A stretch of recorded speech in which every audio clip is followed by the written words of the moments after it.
Welcome back radio city joke સ્ટુડિયોમાં આપનું સ્વાગત છે. અને કિશોર કાકાની સાથે હવે તો મહેશભાઈ પણ આવી ગયા છે સ્ટુડિયોમાં. કેમ છો મહેશભાઈ? અરે એકદમ મજામાં. એટલે મહેશ, મેં એવું સાંભળ્યું તું ગટરમાં પડી ગયો. એટલે આમાં કેવું થયું, આ ગટરનું ઢાંકણું ખુલ્લું હતું અને મને આમ કે પેલું સોશિયલ ડિસ્ટન્સિંગ વાળું કુંડાળું છે, તો ગપ દઈને પડી ગયો યાર. તારું શું કરવું મારે મહેશ? નાના જીજુ, તમે મને આજે એક વાત કહો. હું લા મને દત્તક લીધેલો. હું લે મને દત્તક લીધેલો. મહેશ, દત્તક જ લેવો હોત તો તને લીધો હોત. કામ આવું કહો છો યાર? પણ શું થયું છે તને એકદમ આજે?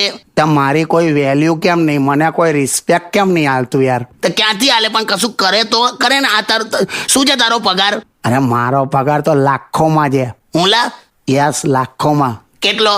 0.1 લાખ. 0.1 લાખ? 10,000 છે બોલ ને. પણ હા, કેવું લાખમાં બોલે સોટ્ટો પડે યાર. સપાટામાં દે સોટ્ટા વાળી. તારામાં છે બીજી કોઈ લાયકાત છે? પેલા તારા ભાઈબંધ ખરો ને, એ તો બોલ વિચાર કર. આમ બાઈક હલાવીને કહી દે કે ટાંકીમાં કેટલું પેટ્રોલ છે. એ તો એનથી આગળ મને આવડે છે. હું તો મોબાઈલ હલાવીને કહી દઉં કે અંદર કેટલું બેલેન્સ છે. લાફો માર દેશે મહેશ્યા. શું કરવું લા આનું બોલ? ના પણ જીજો, રિસ્પેક્ટ નું શું કરવાનું યાર? શું લા પણ રિસ્પેક્ટ ખરું મંડ્યો છે તું તો. લા એક કામ કર, પોતાની જાતને બે સેલ્યુટ માર દે. બે યાર, તારી નોકરીનું પહેલા કંઈક કરવું પડશે. મારે તને બધું શીખવાડવું પડશે.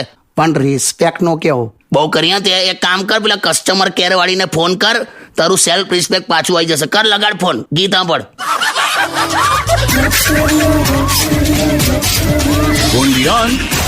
Radio City.